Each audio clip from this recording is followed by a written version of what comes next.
The third way guy on Vox mentioned Shoykot and Steyer lost because of you, but didn't mention anyone campaigned with you and won. Yeah, damn. They gave the third way guys a favorable edit because the third way guys also talked about Ramen losing because of me, and they had celebrated far too early. And I actually dunked on the third way guys for saying that.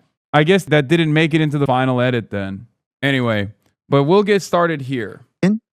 He is bigoted, he's anti-Semitic, and he is deeply misogynistic. Hasan Piker has blown up in recent years. After the 2024 election, the popular leftist Twitch streamer became a go-to voice within the Democratic Party, looking to him for questions on how Dems should embrace the new internet, how to reach young men, or even the political cost of the Biden White House's policy on Gaza. But Piker's glow-up has angered a section of Democrats who are growing louder in voice. He is such an extremist that it will only do damage to Democrats and hurt their chances of beating right-wing populism. In March, a Democratic group called Third Way. True. I'm such an extremist. Bitch, if you think I'm an extremist, you think the average American is a terrorist, okay? Why am I an extremist? Because I want Medicare for all. Why am I an extremist? Because I want free college, free healthcare. I want better infrastructure. I want to stop all these wars that we're waging, that all of our finances seemingly go to. If I'm an extremist, then the average American is an extremist, but you can't say that. So you have to keep trying to do this stupid, idiotic disciplining method where you just try to cut the head of the snake. Anyway, let's continue. Published an op-ed in the Wall Street Journal's opinion section saying, quote, Democrats are too cozy with Hasan Piker. Now, Piker is controversial, no doubt. But is he toxic? And how much of this blowback is actually about Piker the person versus the leftist politics he stands for? I think, as a matter of fact, Third Way's brand of politics has helped Republicans. Why? Their attitude since the Clinton era has been to constantly concede on culture war issues to the Republican Party and never focus on economic populism, left economic populism. Let's dig in.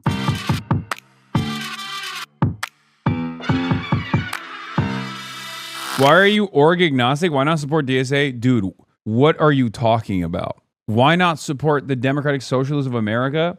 I don't think I can physically support the DSA more than I already have. You say you're a socialist and you have enough money, but why are you enticing your viewers to donate money and instead take a Moist Critical posture where he doesn't take money anymore from donations? I don't know, maybe because when Moist Critical makes one YouTube video, he makes $10 million off of that YouTube video, and subscriptions are the only long-standing method of gaining revenue for myself and my entire operations. All right, let's continue. Now, Third Way isn't just any group. It's probably the premier centrist think tank in Washington, D.C.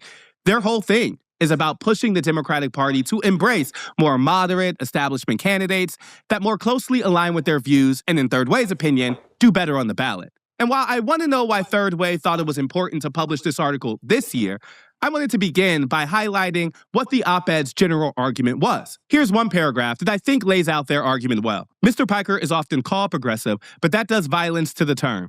A self-identified Marxist, he has referred to ultra-Orthodox Jews as, quote, inbred, employed anti-Semitic dog whistles against an anti-Hamas viewer of his stream, compared liberal Zionists to, quote, liberal Nazis, unquote, and said, quote, Hamas is 1,000 times better, unquote, than the Israeli state.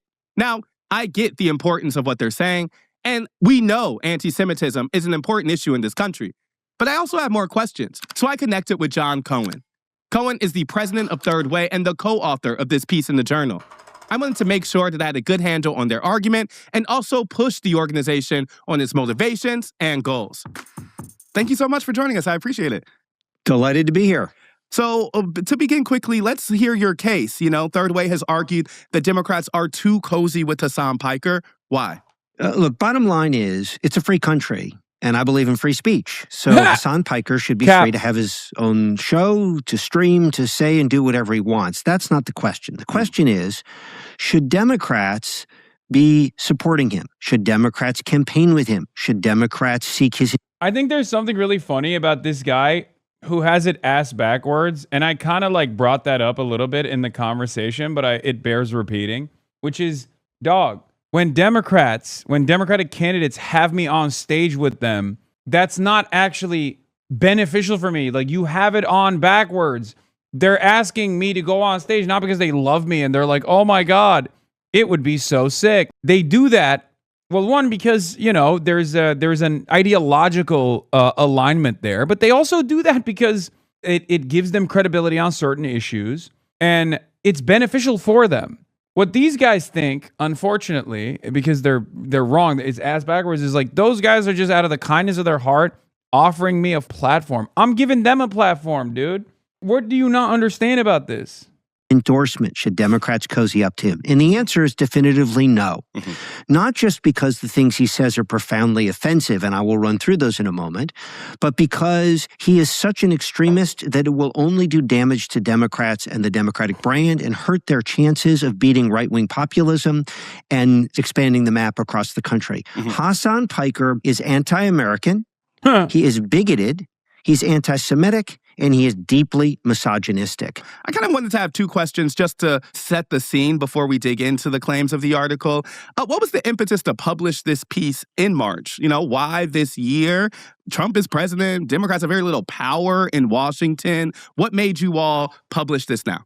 Great question, Ested. So we published this for a specific reason and a broad reason. The broad reason is that if Democrats are going to not just beat Trump and... Here, I'll translate from corpo speak, from consultant speak. We can't yell at the growing base of support for the causes that align against our corporate investors, like Medicare for all, free college, you know, the litany of things that Bernie has endorsed and supported for years, and most importantly, Israel. And we can't come across constantly yelling about voters not voting right or voters prioritizing things that we don't want them to prioritize.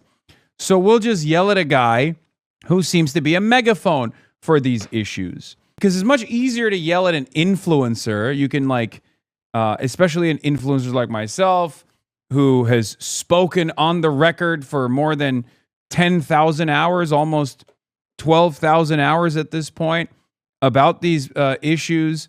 It's much easier to identify key quotes that you can just keep repeatedly slamming me with over and over again, right? But yeah, of course it's about Israel too. It's about Israel is a great catch-all, okay?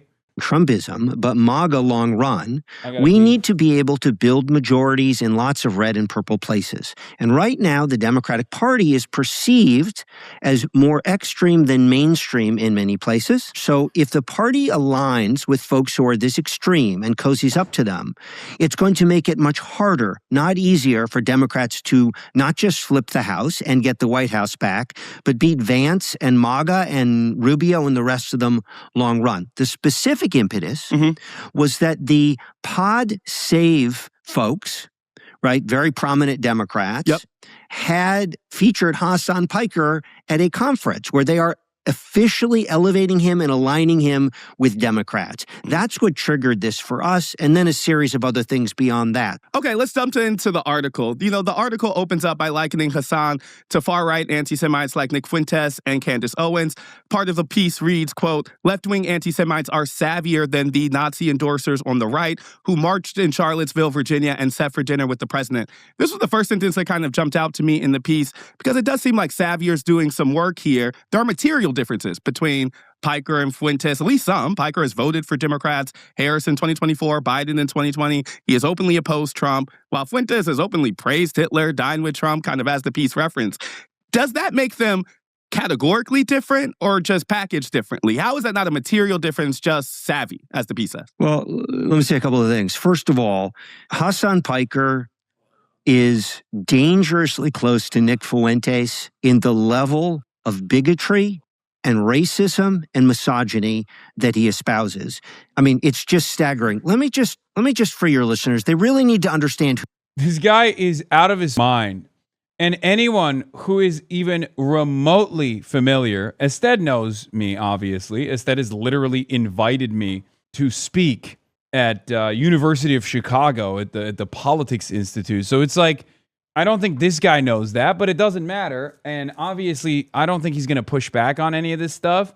But it's totally ridiculous. It's preposterous to make this comparison. And no one with half a brain cell is going to agree with this. Who this guy is. This is what Hasan Piker said about Miley Cyrus. I want to say thank you to Miley Cyrus for showing off her camel toe at the VMAs the other night. I always knew Hannah Montana was a little slut. Don't even try. Dude, it's like you're posting this video that someone else unearthed it for you from literally 2013. The video was so unbelievably cringe, attempted satire, and I've addressed it 750 gorillion times. But it's so crazy because, like, I don't even look like this person. Not only does this obviously not represent who I am, but I don't even look like this person. It's a 240p clip that you pulled out of your ass to just be like, oh, you're misogynist. Yeah, it's a sketch. And it was so lame that I didn't even think it was good enough to keep out there. It was like a released failed attempt at satire that we deleted literally a month after it was out in the universe. But it's, again, something that I've not only addressed a million times over. Yeah, it had a satire warning as well. But it doesn't even matter, right? It doesn't even matter because it's something that I've already addressed a million times over. You literally said it was satire and disclaimer of the video. I know. Come on, Ested. Why are we defending this? I guess I'm not really defending it. I'm really just asking about the specific thing that I asked about. I know, but that's horrific. Horrific. Why should this guy be anywhere near the Democratic Party? I just want to re-level set. I'm not here for the Hasan Piker is a good person or not question. I'm here for the claims that the article is making. And I guess I wanted to just ask my question again. Like, sure. Nick Fuentes and Candace Owens are Trump supporters who have, at times, said nice things about Hitler. Hasan Piker has not done that, has voted for Democrats, has advocated against Trump. And I'm saying, does that make him savvier or does that make him different? Got it. So Hasan Piker he says, if you're someone who says, if I'm a liberal Zionist, it's like saying you're a liberal Nazi. Okay? Mm-hmm. So that is anti-Semitic to its... No, it's not. Here's the reality. You know it's not. You can't argue against it, which is why you have to keep going down to your notes to be like, well, this is why he needs to be deplatformed. But I'm not saying he needs to be deplatformed, but I'm saying that he's a bad guy. You shouldn't associate with him. Argue against the point then. Like all this old shit that you're pulling out of your ass because, someone sent it to you to be like, this guy's bad. Please don't listen to him. Who gives a fuck? Okay?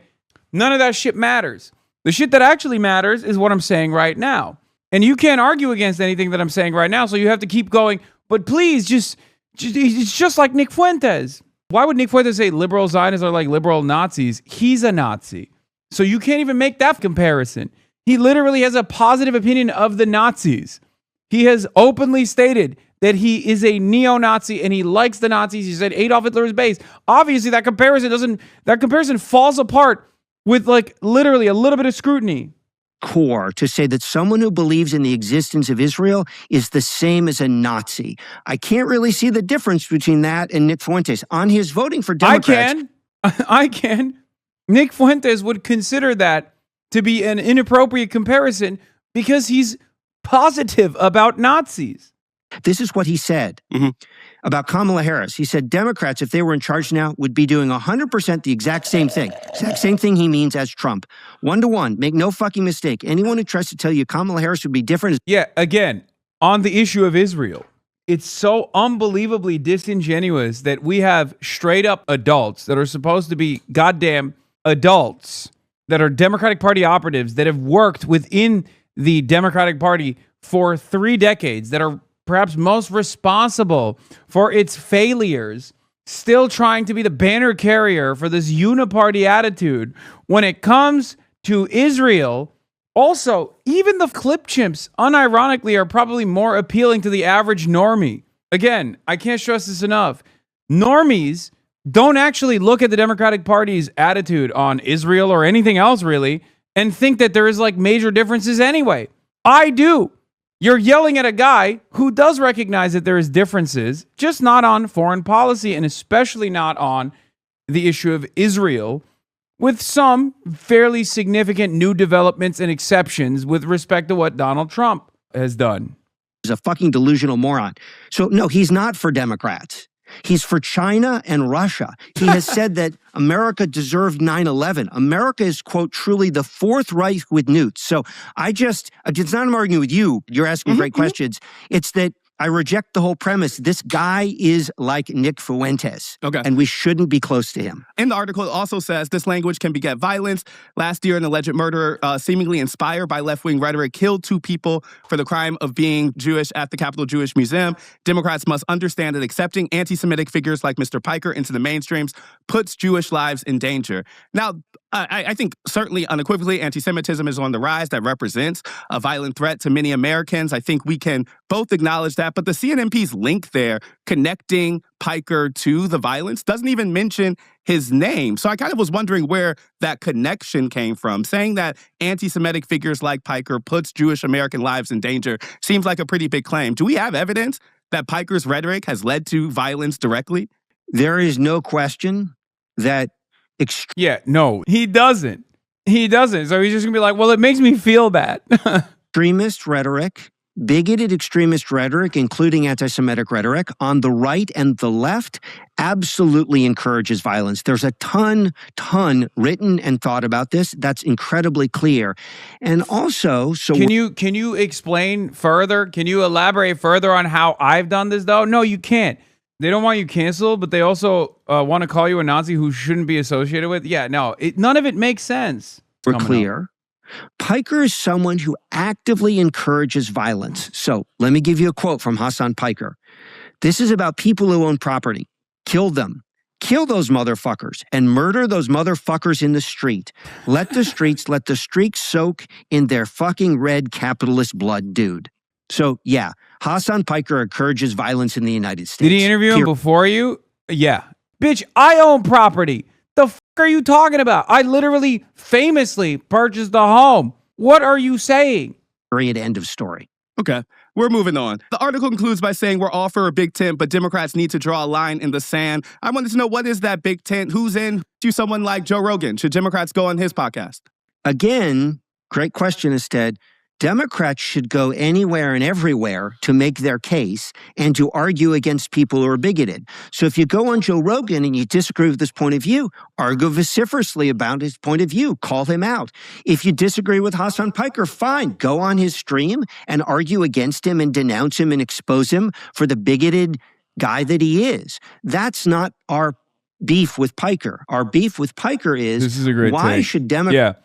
Some of the most blatantly identitarian people left on this site are pro-Israel moderate Democrats, people like this, that will cynically say, like, at some point, Dems are going to have to acknowledge how ridiculous it is that all of our top punditry is straight white male trust fund babies. Meanwhile, our coalition is predominantly working class women, BIPOC. Yeah.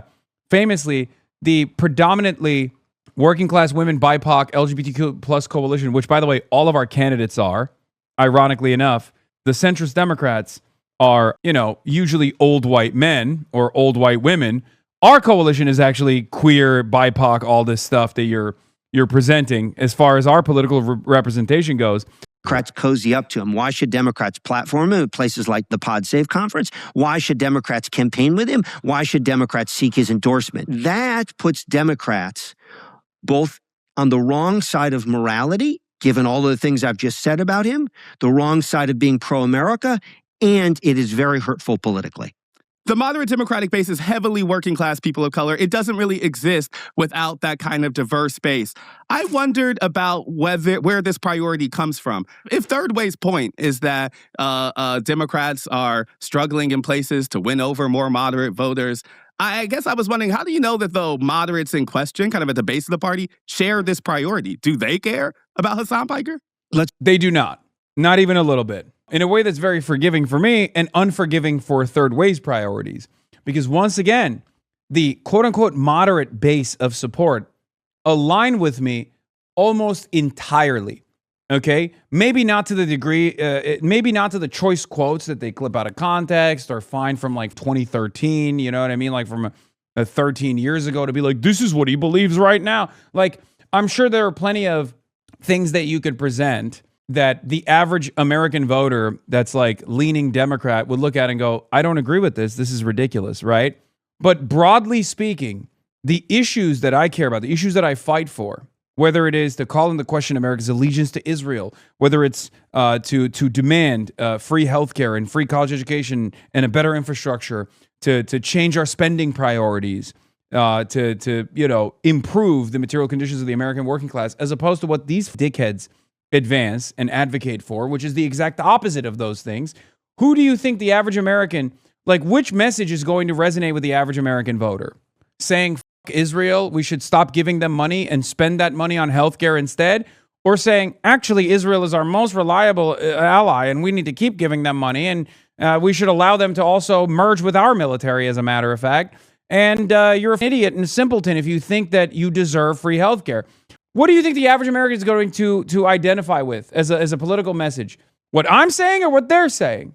This moderate voter mentality is gone. This moderate voter was never there. There was never a moment in American politics where there was a guy who was like, you know what? I want to vote for the Democrats over the Republicans, but I really don't like free healthcare. As a concept, I really, really hate free healthcare. I don't deserve it. I love being saddled with medical debt after a life-altering medical incident. I love that shit. As long as Aetna and Blue Cross Blue Shield are turning profits, as long as they are increasing the GDP year over year, I'm happy as an American civilian, American citizen, and American voter. What's shocking to me is that they've been able to maintain this nonsensical meta for as long as they were able to maintain it. And they were able to maintain it because the media was completely captive to the same exact corporate interests. So the media kept giving these guys the time of day and reinforcing this message that electability falls on the side of moderates. Electability falls on the side of incremental gains. Electability falls on the side of people who say, no, private healthcare is good, actually. No, Israel is good, actually. It's not real. And it's such a demonstrable failure that Kamala Harris represented those values, and she failed spectacularly. And she failed in such a spectacular manner that even the voters were like, oh, dude, you've been lying to us. Let's take African-American voters who want to win. We just held a major conference in South Carolina. Those folks want to win.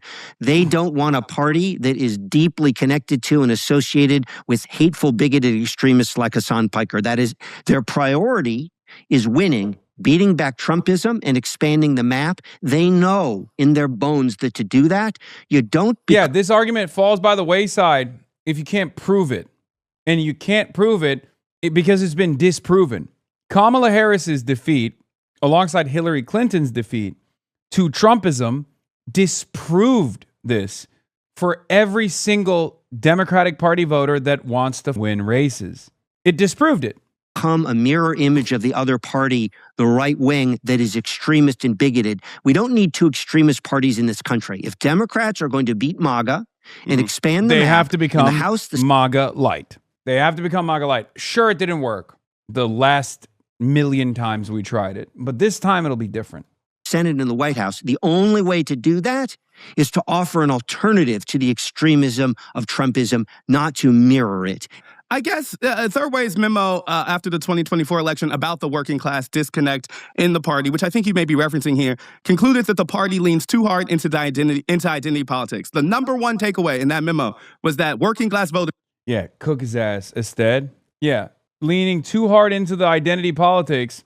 And now look where they're at. Feel like Democrats prioritize niche identity-based groups. I guess I'm asking, how do you say that in 2025 and then have a campaign come 2026 that is frankly a priority about identity politics? It seems to me that just as you all argued that voters care about more kitchen table, tangible concerns, how do you follow up with that with a campaign about Hasan Piker? I'm not positive I'm following the premise of the question, but let me respond as best I can. So, first of all, we didn't say that voters and working class voters only care about kitchen table issues. We said they care a lot, but they also care that Democrats don't take what they perceive to be extremist positions. Yeah, no, the reason why you didn't understand the premise of the question is because it literally undermines the position that you had earlier. That what you're doing right now, this practice of like, we should really dial in on a Twitch streamer as a representative of the growing left flank politics and the overwhelming appetite that the masses have for this left-wing politics. We should cast it aside as extremist and literally hit the same identity politics lines, the cynical deployment of IDPOL that we previously said sucked dick. on culture issues. That's absolutely a thing we've said consistently across for years and years and years. So I don't see how this is identity politics. We are making a simple assertion that if Democrats cozy up to an extremist like Hasan Piker, not only is that morally wrong, but they are going to push away many of the moderate voters that they need to build electoral majorities. And by the way, how do you know that? Like, I guess I'm saying, like, it's happening right now. The man has a popular Twitch stream, much more popular than a lot of other people, and a lot of more moderate folks making a similar message. He's not getting invited to CrookedCon or these other things because there's not an audience. How are you so confident in your assertion that Hasan Piker's political views, which I understand you're making a point about the clearly offensive things that he has said throughout his time in public life, but there is clearly an audience for Hasan Piker's political message. So I'm saying, how do you separate those two things? How do you deal with the reality that Democrats have changed on terms of like America's relationship to Israel? That things like Medicare for All are increasingly popular. Like things like Abolish ICE are growing in popularity. So I'm saying that is, I think, a more full representation of the stuff he talks about politically. How are you dealing with that shift among the Democratic base, even if you're making the argument that he himself is offensive? Well, let me just give you an example. I get your question. So in 2025, in the off-year elections, right, Mondani, a Democratic socialist, won in New York, right? And Sherrill and Spanberger won in New Jersey and Virginia. They were both. This is why these guys would rather there be a Republican majority in the Senate than push for Graham Plattner to win. Lucky for us, they got no motion amongst the masses. Do you understand why? Because guess what?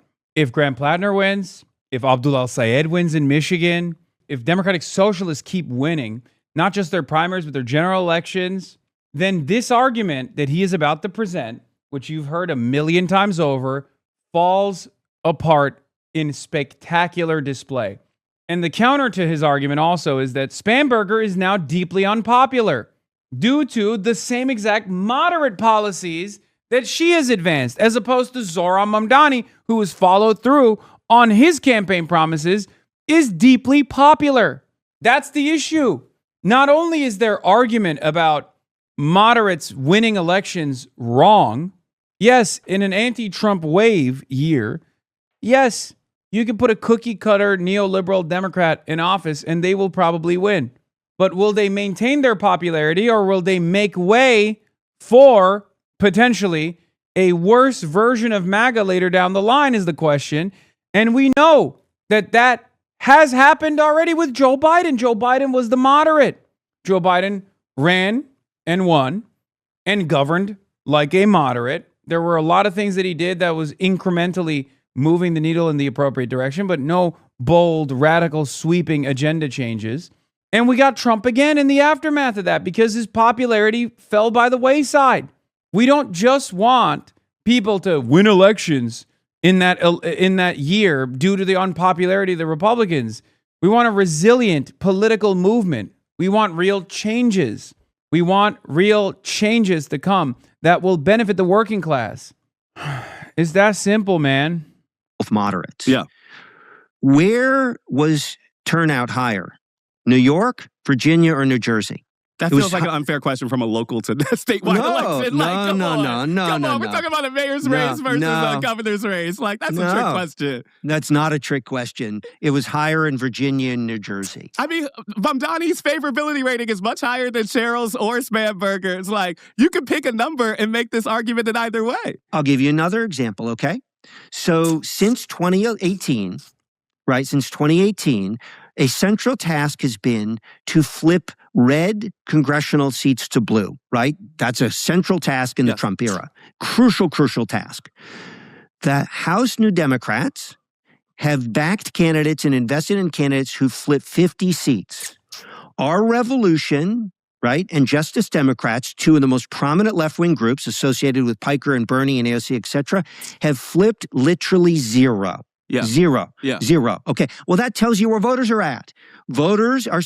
Dog, you have an unbelievable money cannon that you deploy at these races that you identify with, whereas groups like Our Revolution are so much pickier by design because they have an ideological slant. I don't know if what he is saying currently is correct either, but you're literally taking ownership over the entirety of the coffers of the DNC and then pairing that up against a random group that doesn't even have a fraction of the coffers of the DNC. You're literally talking about cushy seats. Saying, I want the moderate candidate with the moderate vision. That's how they flip 50 seats. Is it true that there are deep left places in the United States where that you can make even more blue? Of course there are. I don't even know exactly what the argument he's what the data he's referencing here is, for the record. But that's not the central political challenge of our time. If you want to beat MAGA, is to make blue places bluer. It's to flip red. He's like referencing Zoran's turnout, for example. So you know he's making an indecent argument regardless. Places to blue. And the track record there is unequivocal. These folks have tried over and over and over since 2018. They only make blue places bluer. So I reject the premise of your question. It is true that Mondani can be popular in a deep blue place. And it's also true that lots and lots of moderates can get elected in purple and red places. Those things are simultaneously true. They don't. As far as what he's saying, this is the last gasp of a dying movement. Neoliberalism is dying. People find this kind of politics to be repugnant. It's elitist. It's out of touch. It puts corporations and corporate interests first over the interests of the masses, right? And so he's basically presenting the last version of this argument, which is Zoran only works in New York. It doesn't work in purple districts. Okay, Maine and Michigan are very important races for that reason. That's why I keep saying it doesn't matter what Graham Plattner's background is. Doesn't matter what the red flags are there. As far as like an argument against the way that these guys have represented the best possible electoralist method, Graham Plattner and Abdul Sayed are going to be the final nail in the coffin for this kind of pro-neoliberal, pro-corporate Democrat message from advancing. It's the last place that they can point to. Once that goes away, they're going to say, oh, why can't socialists win in Alabama? And guess what? We'll win there too one day. All right? But that's all this is. First, they say socialism doesn't win anywhere. Then when it starts winning in places like New York, they say, oh, it's just deep blue. That's why it's winning in New York. Once it starts winning in purple areas, they're going to say, why doesn't it win in deep red? And one day, we'll win in deep red places too. Disprove each other. Yeah, I agree with that. I mean, I think that particularly to your point about like the left coalitions not necessarily succeeding in red to blue places, I think that's unequivocally true. Their goal seems to be a little different. Their goal is to somewhat change the Democratic Party, and the way that, you know, MAGA and Trump, others had a specific goal of changing the Republican Party through primaries, through pushing candidates that believe a specific vision. It seems like we're talking about kind of two different things. But I mean, let's ask a question. If the existential threat politically of our time is MAGA and Trump, the job is to beat them, to win the White House, to flip the Senate, and to flip the House. That's the job. Why would you then try to make blue places bluer? That's a serious distraction if you believe that MAGA is an existential threat to our democracy and our way of life. Donald Trump is... Why? Why is that a serious distraction? Why? President right now. Not because of progressives, really. You know, like the existential threat of Donald Trump, that goal, Democrats failed it. Like, he won again. It did. So I'm saying, like, it doesn't seem to me that the question is about the... By the way, here's the thing. Instead, unlike many of his counterparts in mainstream news and mainstream media, because of his job as a reporter that travels the entire country, has talked to these real moderate voters. So he knows that the third way argument is a failure. He has seen the third way argument be broadly represented to the masses and fail. He has heard from people in red districts and purple districts, moderate voters, what this guy would perceive as moderate voters, and he's heard from them that the Democratic Party is seen as an absolute failure.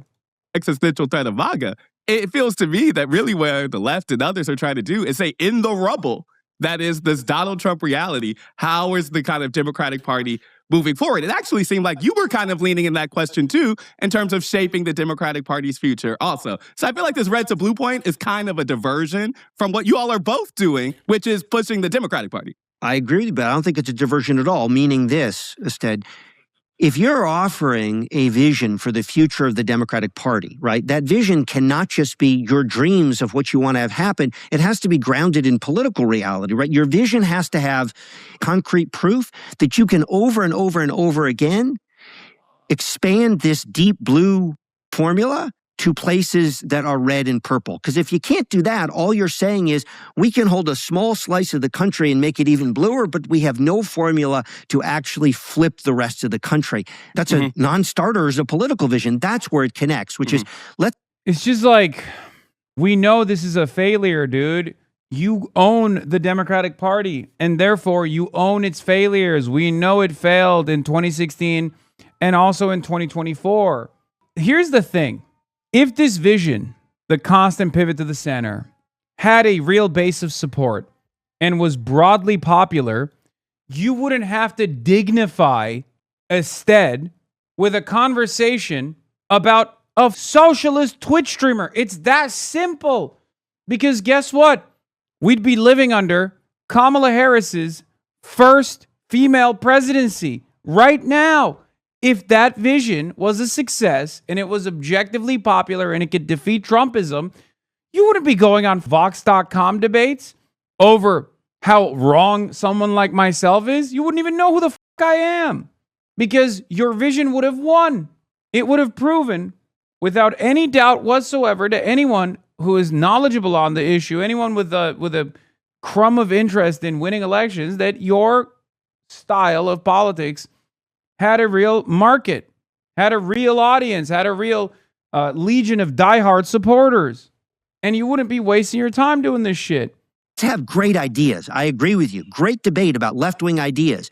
But half of what you offer as a political movement has to be a formula for flipping the country your direction, and these guys have utterly failed at that. We're going to talk to Piker, as we mentioned, about these controversial statements, about the distinction between anti-Semitism and anti-Zionism, and what he thinks about his responsibility to the audience. I think one thing that's important that we haven't really talked about is this is different than kind of a traditional media person or endorser, because, you know, these Twitch streamers make a lot of money from controversy, and there's not really a gut check on accountability. So all I'm saying is we're going to ask about all that.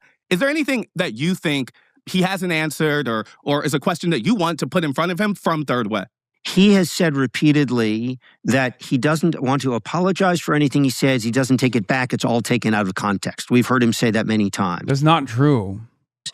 So again, same thing. Listen, man, if you serve a platter that has a diverse range of issues that you're representing as though it's like it bears significance on my current attitude or my current advocacy, while simultaneously peppering in actual shit that I have said recently and do believe and do stand by.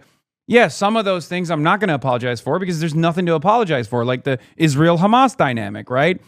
But yes, of course, there's plenty of things that you've brought up in here that I have apologized for in the past.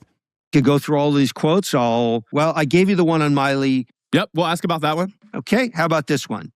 There is nothing more annoying to me than fucking first generation, second generation, third generation Asian motherfuckers who are dogs to white people. You are literally barking for white people.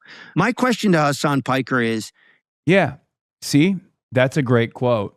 I'm talking about minority groups that tokenize themselves deliberately to participate in white supremacist actions. What do you want me to say? You want me to apologize for people that literally place themselves at the forefront of the anti-DEI, anti-affirmative action initiatives? Do you not feel even a sense of shame when you're talking to a black man too about this? Like, it is out of context, I guess, in that circumstance. Out of context quote? Yeah. No, there is no standpoint epistemology. When you come to me with a quote like that, I'm going to tell you what the quote is about. Now you can tell me if you disagree with it. Do you think that the anti-DEI initiatives were actually appropriate? Do you stand by that? Do you agree with the Trumpism and the MAGA movement on that front? Do you think it was good that a bunch of white supremacist organizations with a white supremacist goal of destroying what remains of a crumb of hope, a crumb of upwards mobility that we've offered to some black people if they're fortunate enough to receive it, that getting destroyed was good? Is that how you feel? You think the anti-DEI initiatives are solid? Yeah, I think it's ridiculous. I don't give a shit if it's a white supremacist organization that puts at the forefront of their message a bunch of students that have been harmed by affirmative action and anti-DEI initiatives that happen to be Asian. Yes, they're using standpoint epistemology to advance a white supremacist agenda.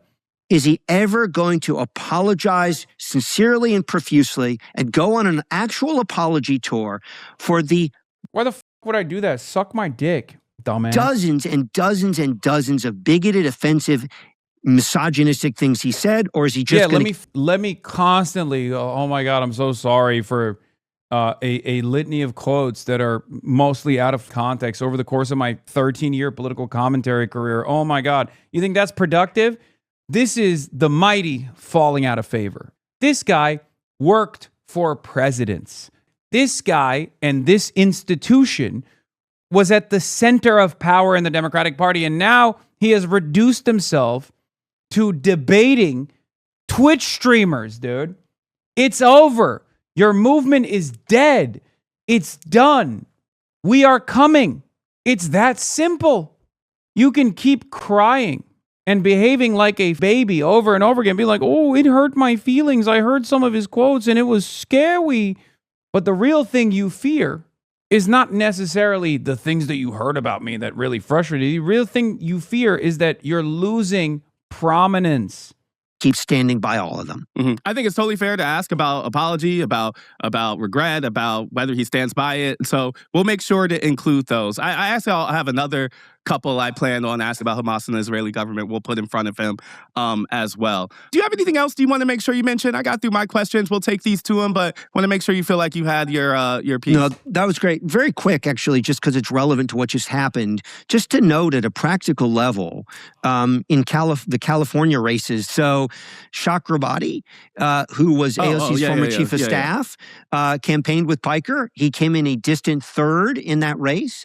Tom Steyer went on Piker's stream. So I get it, but as a very practical... Yeah, he also brought up Nithya Raman, but instead gave him the favorable edit. They took out the Nithya Raman part. I know. He brought up Raman too. By the time they'd actually interviewed me, it turns out Nithya Raman had won over Spencer Pratt, and I talked about that extensively with Ested. So I'm a little sad that they edited that in his favor, because I know he brought that up because Ested brought it up to me, and at that point Nithya Raman had won, and I even brought up the fact that this guy was actively celebrating a Republican like Spencer Pratt winning, or what he thought at the time was a victory over Nithya Raman, and it showed his priorities. Practical matter, if you're a Democrat who wants to win, much less one who has some kind of high moral standards against bigotry and racism and misogyny, very unclear that as a practical matter, Piker gets you much of anything except driving away people who matter to building a big Democratic tent. I want to come back. Here's what we are asking of Democrats. Don't campaign with the guy. Don't platform him. Don't cozy up to him. It's so funny that it's just not going to work either. Especially because think about this man's peak success. Like, his goal is to not have me sit on stage with any of these candidates, right? And what's hilarious about it is that even if every single candidate going forward from this day on was like, I hate Hasan, that wouldn't change what I'm doing even a little bit.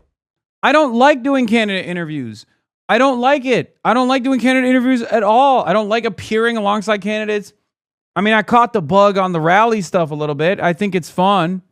But even then, I'm perfectly fine never doing another rally ever again. You want to know why?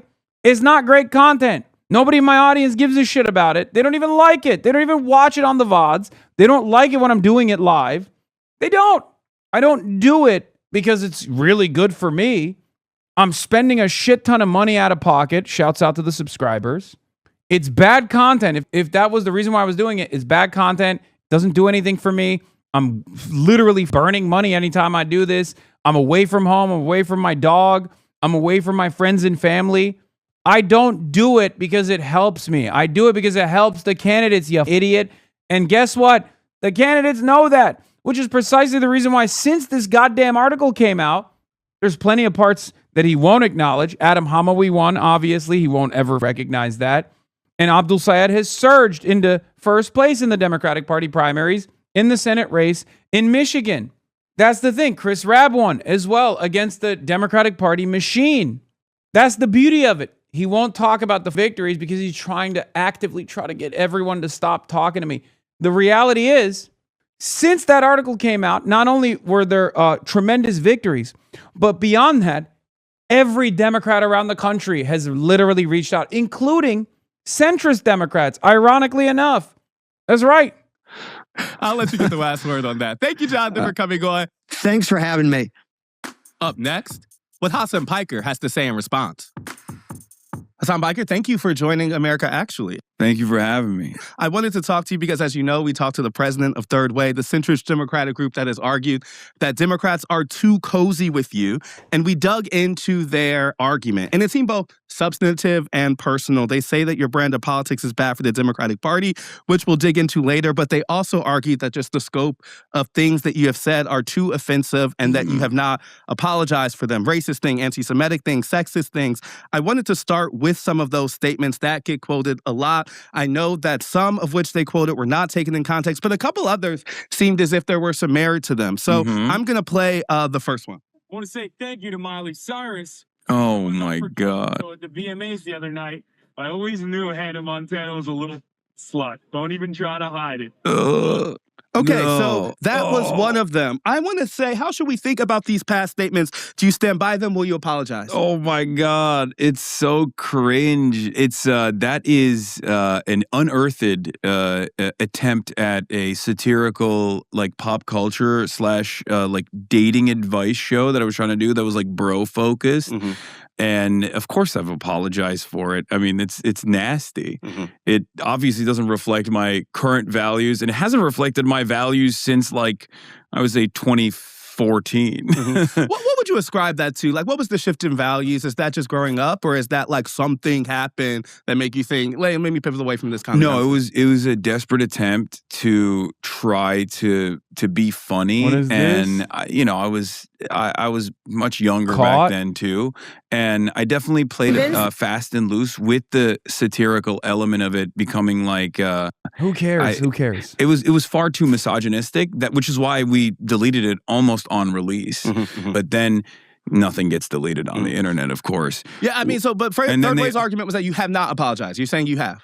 Oh, of course. And not only that, but also a big part of my politics and a big part of my worldview revolves around rehabilitation, both in the criminal justice system, but also the draconian attitude that I think a lot of Americans have towards rehabilitation in the social crimes division. And I use examples such as that one that you just showed as a way to say, look, like I had misogynistic opinions in the past. I've had transphobic opinions in the past, and I've worked through them, understanding that it causes harm to others, and it also is not reflective of who I am as a person. I mean, that's one of the statements, but there's a couple others, and I do want to play another that is more recent. Now, this comes from the question that Third Way was raising about anti-Semitism, which seemed central to the reasons that the UK recently barred you from entry. You have said that Hamas is 1,000 times better than the Israeli state and doubled down on it later, saying that you would vote for them over Israel every time. You once referred to ultra-Orthodox Jews as inbred, but the one that they focused on most specifically was a time on stream when you were arguing with the Jewish man and said this statement. You want every single Palestinian to be fucking executed ruthlessly in the streets so that you can build another fucking theme park in Gaza. You fucking baying pig. You fucking bloodthirsty, violent pig dog. Now, I want to... That's a banger. Also, that person is not Jewish. Yeah, that was just a addition. They just added that on. It's like an anonymous account. That person was not Jewish. To ask about that because they brought up that specific slur as something that you also have not apologized for. In the aggregate, how does this not add up to someone who has trafficked in anti-Semitic tropes? Yeah, I didn't even know that this is like in any way, shape, or form anti-Semitic. The term, the utilization of the term "pig dog" is what is in contention, right? Yeah, I didn't realize that. I don't even think anyone else realizes that this was actually an anti-Semitic statement. I've only heard about it being referred to as like capitalist pig dog and red alert as a common thing that socialists have deployed against capitalists and But fascists that common alike. thing could be based in a history that has anti-Semitic ties I to didn't- it, right? I didn't know that. And so to the same question becomes the same. They were asking Did you catch the watermark on the clip? No, I have not. Oh, these messages from Hamas Piker. Oh, God damn. Yeah. It's ironic because I do bring up the Hamas Piker website later. We heard about it being referred to as like capitalist big dog and read against. anti-Semitic ties I to didn't- it, right? I didn't know that. And so to the same question becomes the same. They were asking specifically about Yeah. apology. Is there one for this statement? Oh, for the using utilization of for the pig term, dog. utilization of the term pig dog. Yeah, I mean, of course, it's look. I don't think they're being sincere when they say this stuff. We'll get But and you know we can talk further about that. But yeah, of course, I'm not. I never want to offend entire swaths of the population unless they're fascist. The third statement they talked about that we want to ask about, again, before we get to the kind of broader questions, is that you had advocated for violence. Now, I pushed back against some of their claims specific to anti-Semitism because I don't think that really added up. But there was a moment in a 2025 live stream when you said, quote, if you cared about Medicare fraud or Medicaid fraud, you would kill Rick Scott. Yeah, I don't know why they're like the pig dog thing has any salience whatsoever. Because I don't even think that it is like a known. Look, I have a PhD in racism. As you guys know, I'm Dr. Jihad. I have a doctorate in jihad and a PhD in racism.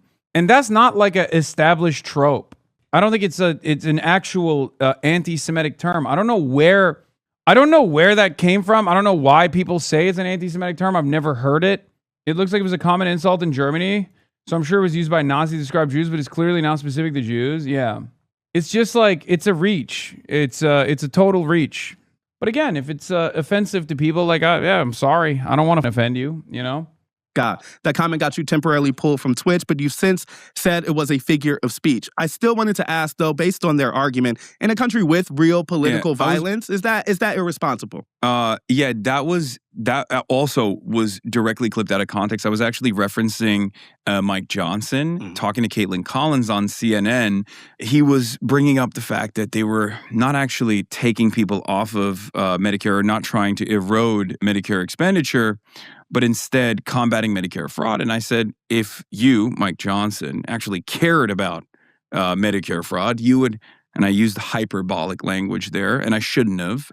But no, the whole point of that was, and I followed it up in the longer conversation. It's pretty obvious. I'm talking about Rick Scott committing, at the time, award-winning amounts of Medicare fraud. It's more so about the point that like Republicans love to present an argument as though they care about Medicare fraud, but in reality, they're actually just trying to gut Medicare in its entirety. I asked because I think they were trying to make a larger argument about the responsibility or lack of responsibility to your audience, which is a big one. As that has grown over the years, how have you thought about the balance between filling the hours of day that streaming requires and not leaning in to the most controversial or most bombastic version of yourself? Do you think about that? I do, absolutely. I mean, I think the fact that over the course of 10,000 hours, the only choice quotes that they can find are from like 2013 that are actually embarrassing and not even like remotely out of context or something that like I don't think anybody knew was an anti-Semitic slur at all. And I still don't even understand fully what that, like where the pig dog thing comes from. Rick Scott was 2025, you know? But yeah, but Rick Scott is a more recent example. And I think like that, once again, it's pretty obvious what I'm saying. I'm not like, talking about like advocating to assassinate an American politician in that situation. There is always going to be opportunities for groups to create and manufacture outrage, manufacture controversy around everything that I'm saying. And the medium that I occupy makes it virtually impossible to be controversy ridden. Right. I mean, to be controversy free. Yeah, controversy free. Sorry. Now, I guess, though, if someone was hearing an introduction to you for the first time through Third Way article or even some of the arguments they made and to me, if we were to add up what that defense is it apology? Is it taken out of context? Or is it something where you're like, this is a while ago and I'm a different person now? It's all three. And on top of that, there are a lot of people who are just like waiting around to genuinely clip stuff in the moment to be like, ooh, I can clip this out of context and I can blast into the orbit. I have a lot of people who despise my worldview. Have you changed how you go about those 8 hours as the focus on you has gotten bigger? Absolutely, but I think it was post-October 7. It wasn't recent. Okay. Post-October 7, I very quickly found out that there were numerous advocacy organizations and numerous groups on the internet that were volunteering to do this thing. They set up a website called Hamas Abi, I think on October 14th, 2023. It's incredible. Like October 7 happens, is horrifying. The world is in crisis. Israel very quickly goes into Gaza, starts murdering Palestinians by the hundreds, by the thousands.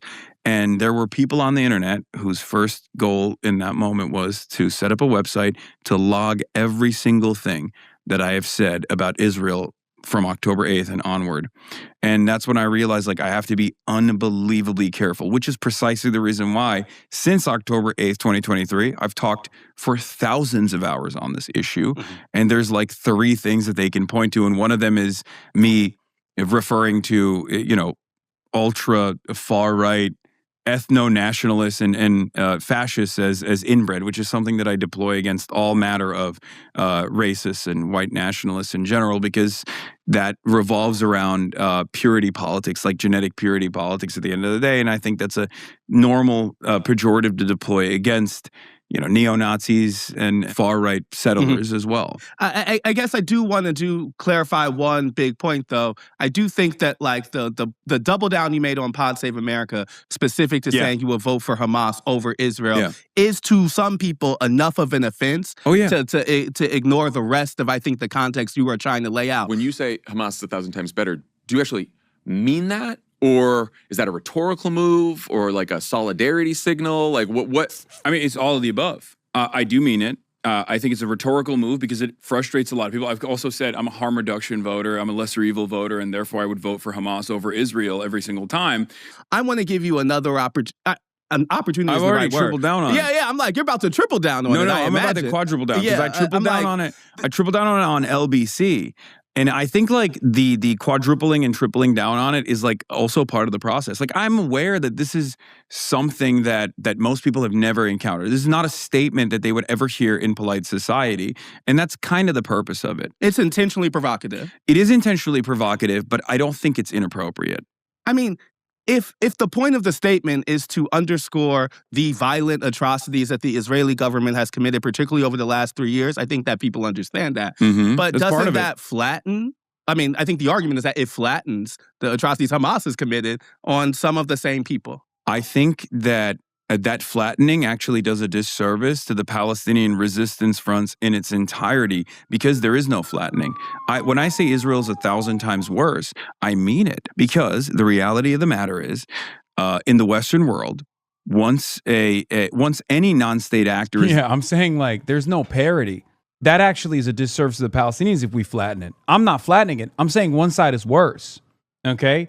And this is unfortunately, while true, 100% true and indisputable, it's never actually mentioned in mainstream outlets. And as a matter of fact, the conversation revolves around the inappropriate nature of the person saying it. I think it's ridiculous. I'm not trying to flatten it. I'm saying one side is worse. Israel is worse. I'm not saying there's parity between the two parties. One side is the oppressed. The other side is the oppressor. The oppressor is worse than the oppressed. The excesses of the oppressed still cannot make up for the unbelievable super violence, the unbelievable ultra violence that the oppressor is engaged in. As a matter of fact, the excesses of the violence that the oppressed and the dispossessed engage in comes as a direct consequence of the unbelievable ultra violence of the oppressor. It is Israel's actions that have led the Palestinians to evolve in their militancy. Designated as a terrorist organization, there is a good deal of racialized animosity demonstrated towards these sorts of groups as well.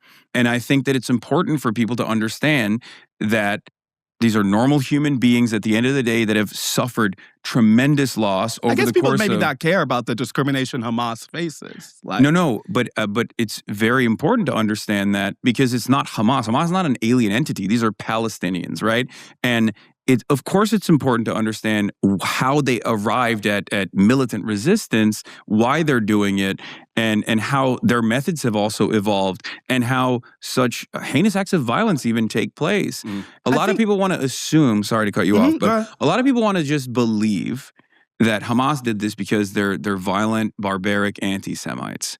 I don't think that's the case. Actually, I know that that's not the case. This is like, are there anti-Semitic people? I'm about to say there's certainly. Of course, I'm like, we're not about to say that Hamas is moving with some anti-Semitism baked into. Of course. Now, of course, there's anti-Semitic people within the Palestinian resistance. There's anti-Semitic people in America. There's anti-Semitic people everywhere. But the anger or the goals of Hamas is to make the occupation as costly as possible while also simultaneously trying to negotiate with Israel at a time when Palestinians had been completely written off from the conversation and that it was all but over, that the ethnic cleansing was an inevitability. I guess I just want to say, like, and I do want to move on from this, but I also think it's important to underscore that I don't think people who are maybe more good faith upset by this would not be upset by the statement of we need to understand the conditions that have led Hamas to resistance. But that seems distinct from saying I would vote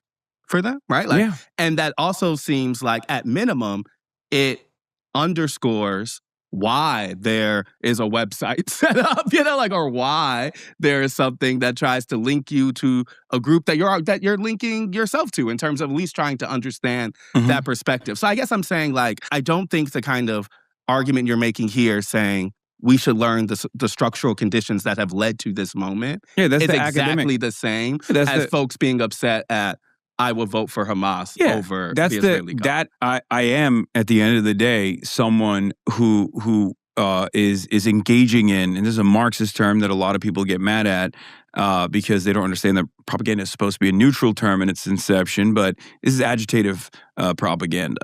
The entire point I'm making there is to cause you to second guess when we have this back and forth conversation, as I'm sure many people who will be tuning in to listen to this conversation will maybe think about this perspective differently than they ever have. I think that, well, maybe that's a good place to leave it because I feel like that kind of agitation is clear and folks can think about that argument. I want to talk about the kind of political theory of change that was also built into what the third way president was saying.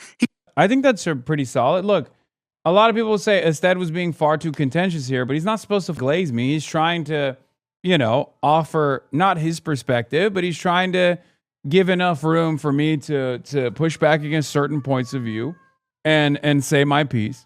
And he's doing the same to the third way guys as well. If he comes across bad in this interview, that's him falling on that grenade in an effort to make sure that he can, give both sides and their perspective, even if it's an issue where he has his own personal opinions, right? In any case, I think I said my piece and it was pretty solid. If it was a more contentious interviewer, I would have definitely brought up the fact that, the Nat Turner rebellion was probably conducted by some people who had a very good reason to hate white people. I would not hold that against them.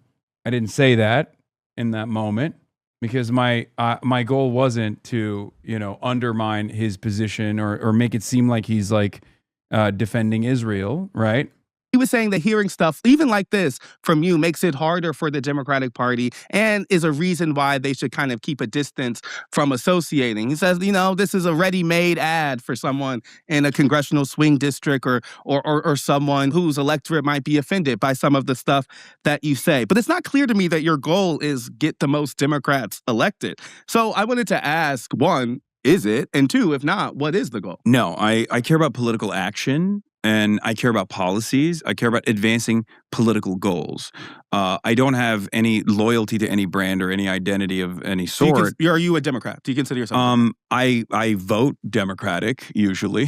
So yes, I've never voted for a Republican. I will never vote for a Republican. Did you vote for Kamala Harris? Yes, I did.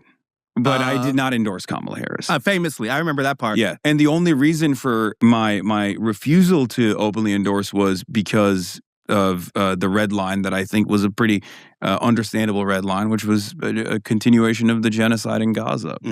I understand the harm reduction arguments. I've made the harm reduction arguments, but it's not a practical approach to winning elections, and that's something that I've always referenced over and over again, and demonstrably it's been a failure with Hillary Clinton and Kamala Harris. And it's certainly growingly true among the electorate. I know folks I met on the road, and we talked about this even back in 2024, 25, about that sense of emergency lever being pulled was one that Democrats felt increasingly that they were getting sick of kind of getting pushed into a vote blue no matter who without those questions of red lines. But, you know, a lot of your energy is spent focused on the Democratic Party from the left, moderates, donor class, abundance crowd. In a midterm where the House is on the line, where Donald Trump is, I think even in your own words, making a march towards a more authoritarian, maybe fascist country, is there a point where that type of friendly fire backfires? Like, do you worry about helping Republicans?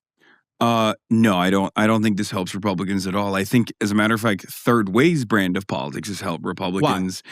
Their attitude since the Clinton era has been to constantly concede on culture war narratives and culture war issues to the Republican Party and never focus on economic populism, left economic populism, because they have corporate donors, right? And their job is to basically connect those corporate donors to the Democratic Party as a whole and to maintain a certain posture within the Democratic Party's center of power that they do abide by the interests of corporations and oftentimes place them over the interests of the population. When you stream with a politician, are you reaching out to them? Are they reaching out to you? How do you go through those choices? Oh, they're reaching out.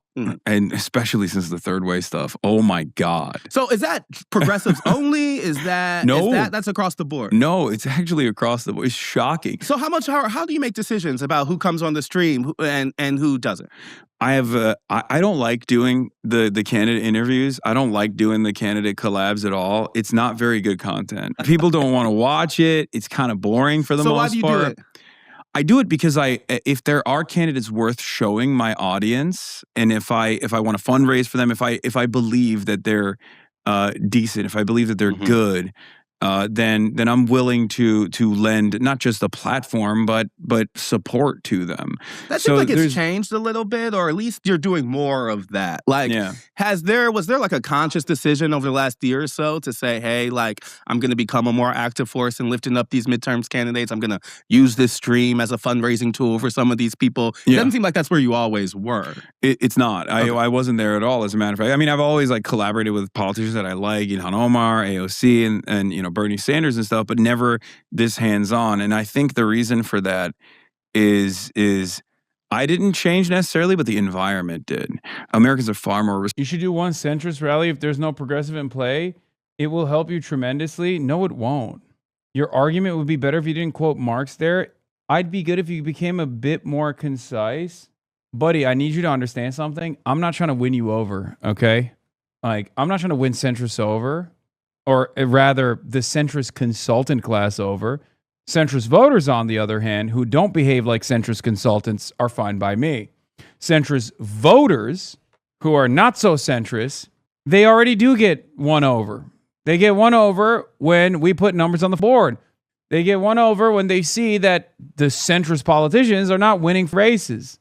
I'd like you a lot more if you were a centrist is not something that I'm invested in. No, you have that dog in you. You already won me over, not talking about me. No. You need to rid yourself of that brain poison. You're doing that thing that I despise amongst the electorate. There are people that for decades have been conditioned into thinking that they have to not vote for their favorite candidate, but they have to vote for who the television man is telling them is electable. Those who seek out candidates that they think others will enjoy, others will like. You are doing that very same thing. Erase that part of your brain. You have the dirtiest case of pundit brain, consultant mindset. And I say dirtiest because you're not even a consultant. You're not even getting paid to advance this agenda. You've just been duped into believing that centrism is something that actually wins people over. I don't want to win over the third way people because the third way people are irrelevant. Wake up! Wake up! Kill the inner liberal in your mind right now. Kill it dead. It's over. It's gone. It's done. You're doing it. Stop thinking about what other people might enjoy, what other people are looking for. Why would I ever want to win over the third way neoliberal camp? They do not have a real constituency. No, their voters, not the fuck. There is no real constituency for it. Hello, wake up.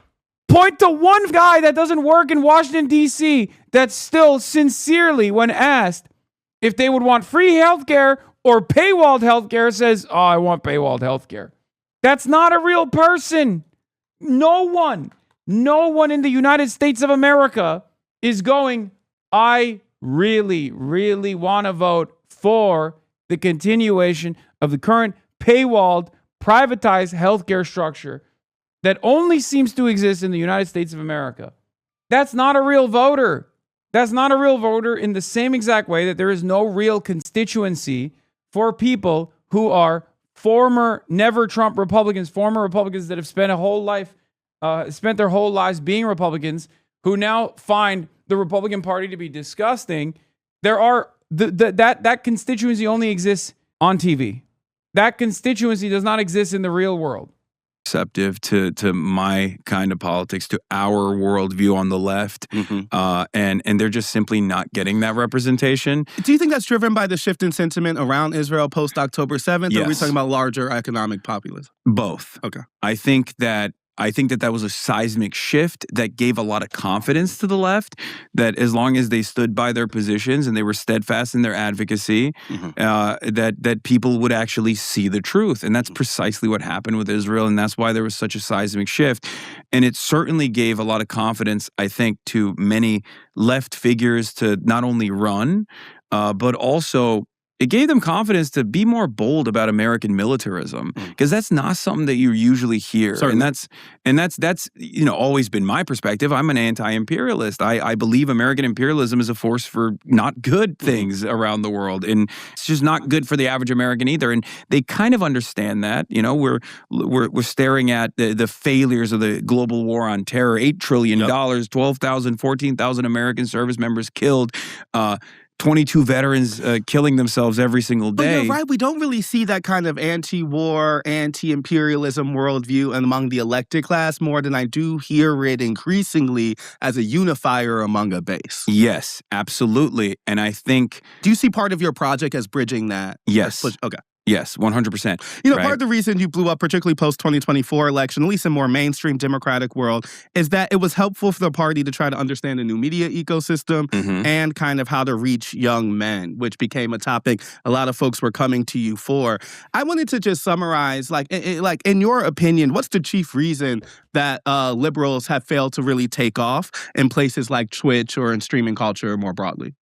I think that there is a lot of moneyed interest that early on adopted independent media, and the same funders that were funding the Republican Party were also offering millions of dollars to, like, the Daily Wire, for example, which was initially funded by the Wilkes brothers, right? They're, oil barons from Texas that are also major Republican Party donors as well. There's also always been a conservative media ecosystem that is constantly cross-pollinating with, like, professional media outlets, legacy publishers and the like, in a way that no such connection exists between independent left content creators and liberal media broadly. Got it.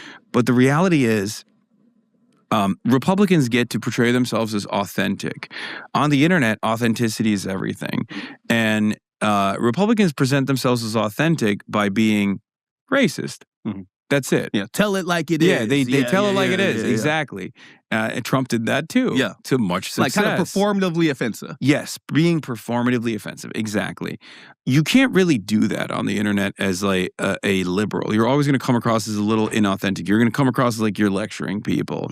And that is a tough nut to crack on the independent media side. And sometimes when you do a pretty good job at identifying right-wing misinformation and tackling it and combating it like I do, then Third Way comes after you and says, oh, well, you're not sufficiently woke, but you're also too woke at the same time. Yeah, and I you're mean, a they were danger. kind of making the argument that you have succeeded by adopting some Republican-y tactics or that, you know. If that was the case, wouldn't Third Way love me? I'm saying there's like That's what they want to do. I guess what I really wanted to ask, to bring it back to the young men point, like, is there a way to be appealing to that demographic without the misogyny lean in, right? Like, is there a way to be authentic to Yes. to wide swaths of new emerging Americans without offending traditional Black structures? You know, like I'm saying, sometimes those two things do feel a little in conflict about how you live in the culture of those people without reflecting values that I would like to think left or liberals don't like. Yeah. No, I'm unapologetically anti-right-wing, anti-reactionary. I will always argue against white supremacy. And I make that very clear in my commentary. Yeah, I've heard that. And now they're saying I'm actually too reactionary, which I find to be very strange because these groups are also the same people that are saying we should be a little bit more right-wing on culture issues. Yeah. No, that's a fair thing to point out. It doesn't make any sense. It's just completely inconsistent. It is. The two critiques are kind of in conflict. I guess I want to end with a couple of more quick ones. What's your message to the slice of Democrats, Third Way included, that have sought to marginalize you in the last few months? Oh, it's awesome. Your boos mean nothing when I've seen what makes you cheer. And guess what? The people also feel the exact same way. It was awesome. I knew from the start, people would come up to me and they'd be like, dude, they're on your ass right now. Are you okay? Like, how are you feeling? I was like, first of all, it was a lot lonelier on October 8th, 2023, when I was saying the exact same things that I'm saying right now. Okay? It doesn't feel so lonely anymore. And number two, if they want to position themselves on the 10% side of a 90-10 issue, that's going to be great for me. That's going to be great for the candidates that I'm actually promoting. Yeah, it really does keep coming back to me that you're kind of making the argument that Third Way's memo seeks to make, which is that, like, you know, their focus on the wrong side of a cultural uniting issue, which is, you know, most people do think that Israel's committed a genocide. Most people do think because that atrocities. Yeah, and so I'm saying, like, you're saying, like, so they're positioning themselves on the wrong side of that thing is worst impact for Democrats than what you're saying. Yes, there is no constituency in this country for someone who says, I want more moderate solutions to the healthcare problem that me and my family is currently experiencing. And I also simultaneously want a Democrat that's going to be like kind of racist, but not so racist that I feel racist voting for them. That's not a real person. The real person in the real world is probably like, yeah, trans people are kind of weird, but I don't really understand why we're talking about them so much. I've never met one. Who cares? But also, I want free healthcare. Also, I really don't like Israel. Why are we giving them so much money? Why are they killing so many people? That's the average person. The average person is far closer to my worldview, as demonstrated by this whole, Third Way fiasco, than their worldview. They have no real representation, and their only job is to connect moneyed interests with politicians. Mm-hmm. And because politicians have, for the longest time, been more predisposed with winning their seats again and winning re-elections again, and that requires a tremendous amount of fundraising, they listen to guys like Third Way. But that's also the reason why they don't do what must be done when it comes to these, key issues where Americans are suffering, which is precisely why I always say changing the Democratic Party isn't a silly vanity project. Changing the Democratic Party to make sure that we have some real fighters, to make sure that they're going to fight for the American people rather than constantly tell them that better things are not possible, will actually create long-standing change in this country that will be good for the American working class, and it will certainly be the most effective way to combat fascism. I appreciate your time. Thank you for joining us. Thank you for having me. Okay, so some quick takeaways. One, I don't think Third Way is accurately representing Hasan's position. He's not trying to get the most Democrats elected. He's trying to get specific Democrats elected, ones who share his economic populism and his anti-war sentiment. At the same time, I can totally understand why Third Way is upset, and I think he does too. He apologized for past sexist comments, but made no such apology for calling people inbred, claimed ignorance about the term pig dog, and quadrupled down on his argument that Hamas deserves our understanding. But Hasan is trying to provoke, even in his own words, which leads me to my third point. Because in old times, establishment Democrats like Third Way would get to choose what was acceptable in political discourse and what wasn't. But it's not that time anymore. And the fact that Third Way finds Piker's views to be objectionable hasn't canceled him. In fact, it's the reason he's blown up. I mean, yeah. Claiming ignorance is kind of bullshit. Yeah, I don't agree with that framing. I'm not like being evasive about the pig dog thing.